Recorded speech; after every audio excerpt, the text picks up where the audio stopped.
Hello students, welcome to my channel and my today's topic is electric field intensity at the equatorial line of an electric dipole, which is a very important topic of electrostatic unit 1 of your plus 2 class physics.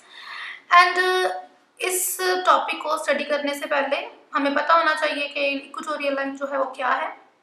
That you no कि हम previous video में हम discuss कर चुके हैं what is electric dipole and what is electric dipole moment. तो उसी के बिहाफ पे हमने नेक्स्ट हमारी जो electric field at the axial line of dipole drive किया था। देन इसका ही नेक्स्ट आर्टिकल जो है वो इक्वेटोरियल लाइन है। तो पहले देखते हैं इक्वेटोरियल लाइन है क्या। इक्वेटोरियल लाइन क्या है कि अगर मैंने ये डायपोल कंसिडर किया that is let's say minus Q charge and that is plus Q charge, मैंने ये डायपोल कंसिडर किया तो ये मेरे डायपोल की लेंथ है विच इज 2l। तो प्रीवियस वीडियो में हमने डिस्कस किया था 2l क्यों है। तो मैंने क्या करना है, अब इक्वेटोरियल लाइन लेनी है, axial line that you no कि ये जो एक्सेस है इसको मैं आगे बढ़ा, जो सेंटर को सेंटर से ज्वाइन की हुई है चार्जेस को, that is the axial line. तो इक्वेटोरियल लाइन क्या है, अगर मैंने एक्सियल लाइन को परपेंडिकुलर एक लाइन ड्रॉ की जो कि इसके डायपोल के मिड पॉइंट से पास हो रही है, ठीक है, परपेंडिकुलर लाइन है एक्सियल लाइन को डायपोल के मिड पॉइंट से पास हो रही है ये, that is the equatorial line. तो मैंने ये इक्वेटोरियल लाइन यहाँ पे ड्रॉ कर दी। तो मैंने यहाँ पे एक पी पॉइंट कंसिडर किया इक्वेटोरियल लाइन पे। तो मुझे इस पी पॉइंट पे कितनी इलेक्ट्रिक फील्ड इंटेंसिटी है ड्यू टू दिस डायपोल और due to these two charges वो फाइंड करनी है। तो उसको फाइंड करने के लिए सबसे पहले क्या है कि मैं कुछ टर्म्स यहाँ पे हमें कंसिडर करनी पड़ेंगी वो लेते हैं। तो फर्स्टली क्या है, मेरा ऑब्जर्वेशनल पॉइंट जो है वो मिडिल पॉइंट से, ठीक है जी, मान लो कि डिस्टेंस r पे है। If that is 2l then that is l, that is also l, let it be point a, it be point b। Next is कि मैंने ये जो पॉइंट p है इसको ज्वाइन कर दिया अपने पॉजिटिव और नेगेटिव चार्ज से। देन जो हमारा bp है, ठीक है, और ap है, these two are the distances of my observational point from point a and b or from charge minus q and plus q। तो नेक्स्ट क्या देखते हैं कि इंटेंसिटी की डायरेक्शन कंसिडर करेंगे। अब कहाँ है कि देखते हैं प्रैक्टिकली। तो ये प्लस क्यू चार्ज है तो प्लस की इंटेंसिटी क्या आती है जी, आउटवर्ड। तो इसके लिए इंटेंसिटी क्या आ गई, आउटवर्ड। तो सिमिलरली ये मेरा क्या है, नेगेटिव चार्ज है, तो इसकी इंटेंसिटी क्या आती है, इनवर्ड। दैट मीन क्या है कि यहाँ पे जो मैंने टेस्ट चार्ज रखा है, ठीक है, तो मैंने टेस्ट चार्ज रखा है उसे ये क्या करेगा, अपनी तरफ खींचेगा। तो इसकी इंटेंसिटी क्या आएगी, ई नेगेटिव। तो अब इशू क्या है कि intensity E positive and E negative जो है इनकी डायरेक्शन जो है वो सेम नहीं है, ना ही ऑपोजिट है ना ही सेम है। तो ये किसी एंगल पे एक दूसरे पे अलाइंड है, ठीक है जी। अगर ये इनमें कोई एंगल है, ठीक है, तो उसके लिए रिजल्टेंट कैसे निकालेंगे वो हम फर्दर देखते हैं आगे। तो फर्स्टली क्या है, मैंने कंसिडर कर लिया कि मेरा ये जो एंगल है ये थीटा है, ये एंगल भी क्या है, थीटा है। ओके, तो as that OP that is the middle line और P जो है वो middle line जो है उस पे सिचुएटेड है, ठीक है।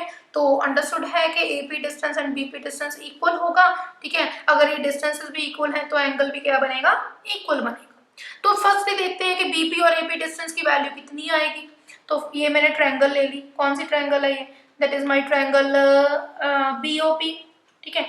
तो बीओपी ट्रायंगल पे मैंने क्या किया, पाइथागोरस थ्योरम लगा दी, क्योंकि मेरे को एक तो परपेंडिकुलर गिवन है, एक बेस गिवन है, that you know R square plus L square base square plus perpendicular square that is equal to hypotenuse square. तो हाइपोटेन्यूज क्या है, बीपी। तो बीपी यहाँ से बड़ी आसानी से निकल आया हमारे पास, that is R square plus L square under. तो मैं यहाँ पे क्या किया, इस कैलकुलेटेड वैल्यू को लिख दिया। सिमिलरली क्योंकि हमारे पास वही एंगल है, वैसी ही ट्रायंगल है, वैसा ही परपेंडिकुलर है, उतनी ही वैल्यू का बेस है, तो अंडरस्टूड है कि मेरा हाइपोटेन्यूज इस ट्रायंगल का भी क्या आएगा, सेम आएगा। नाउ दैट यू नो कि ट्रायंगल का जो आउटर एंगल होता है, आपने ये पढ़ा होगा आपकी 9th 10th क्लासेस में कि जो ट्रायंगल का आउटर एंगल होता है वो हमारे पास इन दोनों एंगल के सम के इक्वल होता है, पढ़ा होगा आपने, ठीक है। ट्रायंगल का outer angle that is equal to the sum of other two angles, means उसके साथ वाले एंगल को छोड़ के बाकी दो एंगल से सम के इक्वल होता है। तो वो मेरा क्या बन गया, 2 थीटा। तो फर्स्टली मैं देखती हूँ जी intensity due to positive charge कितनी है, then intensity due to negative charge कितनी आएगी। तो firstly due to positive charge that is E positive 1/4 pi epsilon naught, then charge by distance square, distance is bp. Now the problem is कि मैं E positive direction को show कैसे करूं, तो उसके लिए क्योंकि ये स्टैंडर्ड डायरेक्शन तो है नहीं, ना तो x की लॉन्ग है, ना y के, ना z के, तो इसके लिए या तो मैं यूनिट वेक्टर कंसिडर करूं या फिर मैं इसकी डायरेक्शन को वर्डिंग में मेंशन कर दूं, तो आप कोई भी मेथड अपना सकते हैं. तो सपोज कर लो कि मैंने यहाँ लिख दिया कि मेरे पास ये पॉइंट C है, तो इस यहाँ मैंने पॉइंट D लिख दिया, तो मैं यहाँ पे बड़ी आसानी से लिख सकती हूँ कि डायरेक्शन जो है वो क्या है, अलोंग PC है. ठीक है, P से C की तरफ जाओ डायरेक्शन है. ठीक है, तो दैट इज इजी मेथड. और you can also consider the unit vector along these two vectors to show the direction. Then similarly if you want to find E negative, चलो नहीं, पहले हम क्या करेंगे, PP की वैल्यू पुट करेंगे. Okay, तो E पॉजिटिव क्या बन गया, it is 1/4 pi epsilon naught Q by BP. BP की value that is R square plus L square under root and whole square, and this two will cancel out. ठीक है, तो मैं यहाँ पे मॉडिफाई कर दूँ इसको, क्या हम इतना स्टेप बनाएंगे, तो यहाँ पे मेरा क्या बन गया, R square plus L square and direction is again along PC. Let it be equation first. Similarly, if I want to find E negative, then that is equal to 1/4 pi epsilon naught Q by distance is AP square. Again इसकी direction को represent करना है, जिसके लिए मेरे पास कोई standard unit vector नहीं है, या तो मैं यूनिट वेक्टर ले लूं या फिर मैं वर्डिंग में लिख देती हूँ भैया that is along PD.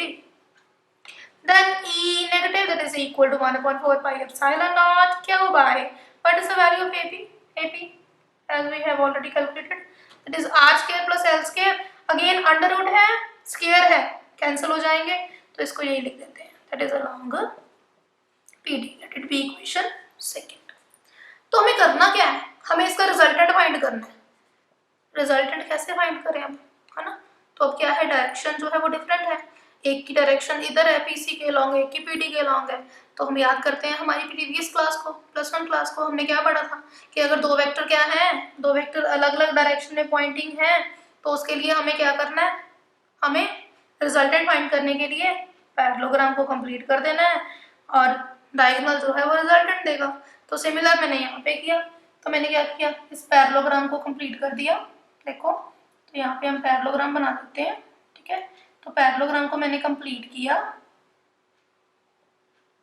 Parallelogram complete की, और ये जो मेरे पास डायरेक्शन है it will give me the resultant. Let's say ये जो हमारे पास, ठीक है, ये आ गया रिजल्टेंट. तो अब ये चलो डायरेक्शन तो हमें पता चल गई कि ए आ गई है ना, तो अब रिजल्टेंट तो आ गया. अब रिजल्टेंट का मैग्नीट्यूड कैसे आएगा, उसके लिए हमने बड़ा सिंपल सा फॉर्मूला पढ़ा था, that is R is equal to A square plus B square plus 2AB cos theta. That is a resultant of triangle law और parallelogram law.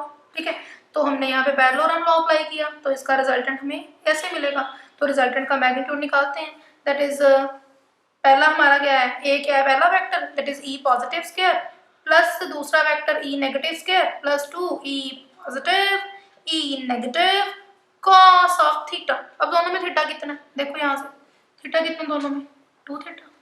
ठीक है, इस वाले वेक्टर में 2 थीटा है. नाउ अगर मैं तो यहाँ पे मैग्नीट्यूड ले रही हूँ, तो अगर हम देखें ये दोनों इक्वेशन से E पॉजिटिव और E नेगेटिव डायरेक्शन में डिफर करते हैं बट मैग्नीट्यूड में डिफर नहीं कर रहे. ओके, तो मैग्नीट्यूड में डिफर नहीं कर रहे, तो मैं E पॉजिटिव को E नेगेटिव लिख सकती हूँ. ठीक है, as E positive in magnitude is equal to E negative in magnitude.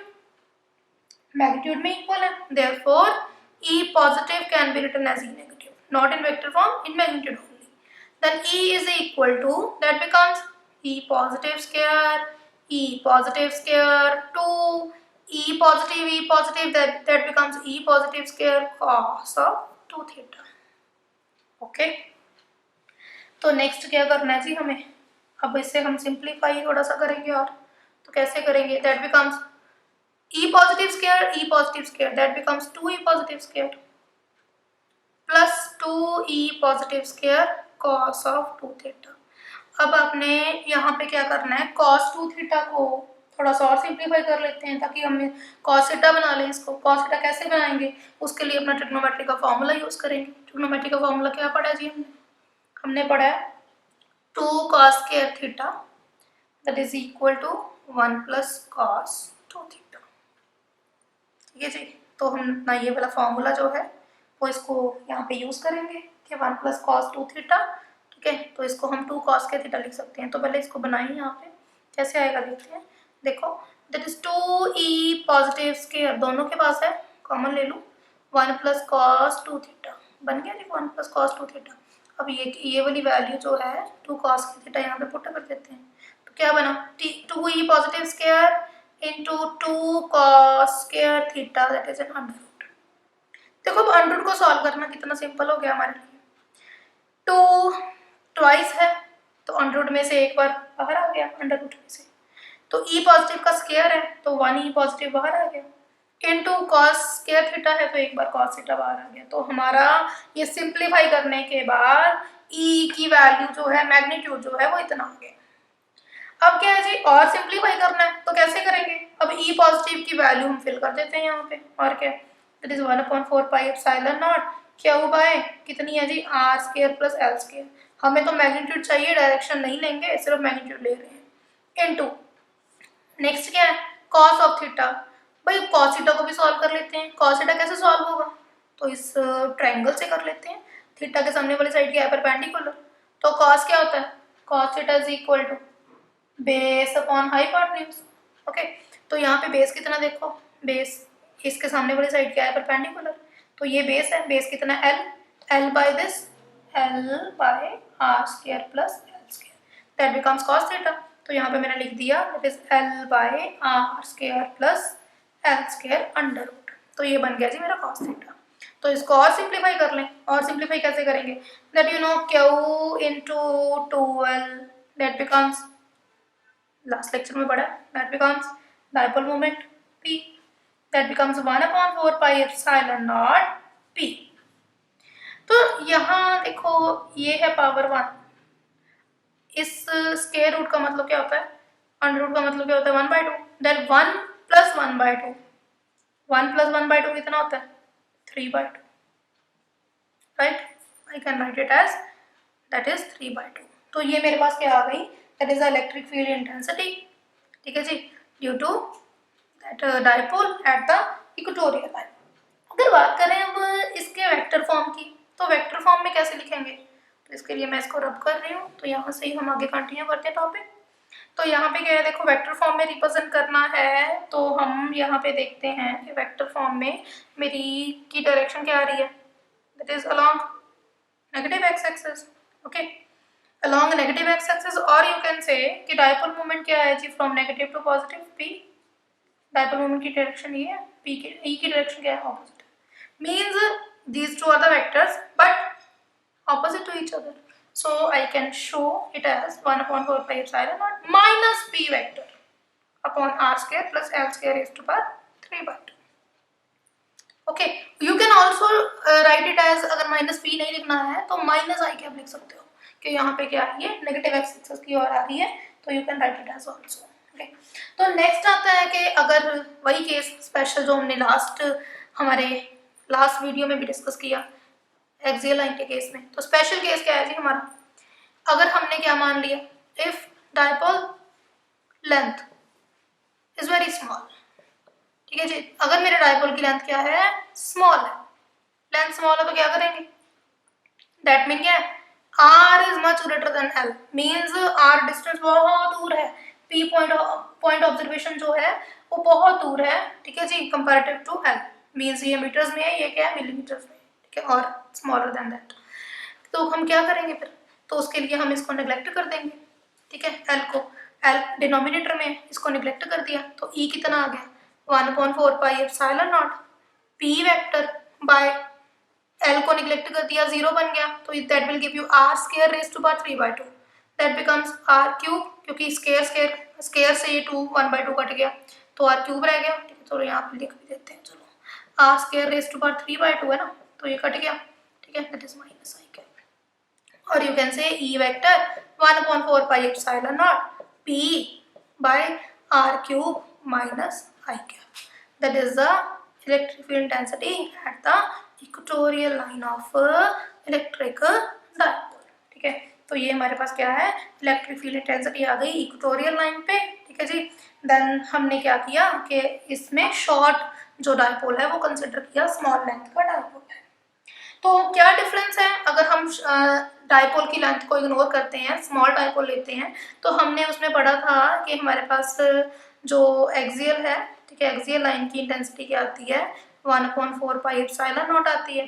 ठीक है, then that is 2p by r cube. ठीक है, दैट इज यहाँ पे क्या था हमारा प्लस आई क्या, तो ये आती थी। ठीक है, अगर हम दोनों को कंपेयर करते हैं मैग्नीट्यूड में, ठीक है, तो आप ऐसा करना, ये आपका आज का क्वेश्चन है कि आप रिलेशन बताना है आपको। ठीक है, तो यहाँ पे मैंने वैसे रिजल्ट वेरी क्लियर लिख ही दिए हैं, तो आपको ये रिलेशन बताना है कि ई मैग्नीट्यूड इक्वेटोरियल का और ई हमारे पास जो मैग्नीट्यूड एक्सियल का है, इन दोनों में जो रिलेशन है वो क्या है, for short electric dipole. Short dipole, ठीक है, या dipole of length very small. ठीक है, तो अगर डाइपोल स्मॉल लेंथ का है तो इक्वेटोरियल लाइन और एक्सियल लाइन का जो रिलेशन है इनका वो क्या है, तो ये आपको आप कमेंट सेक्शन में इसका आंसर देना है। then I will definitely reply you whether you calculated wrongly or rightly. Okay, तो ऐसे ही जो इम्पोर्टेंट आर्टिकल्स हैं, ठीक है जी, तो इसके लिए आप हमारे चैनल को फॉलो करते रहिए।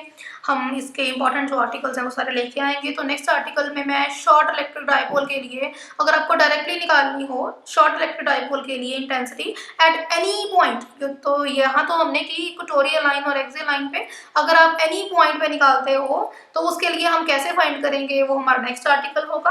तो उसके लिए आप हमारे चैनल को सब्सक्राइब कीजिए और लाइक और शेयर करना मत भूलिएगा। और if you have any query regarding my topic and regarding any topic of physics, then you can comment in the comment section or write in the comment section. Then thank you for watching my video.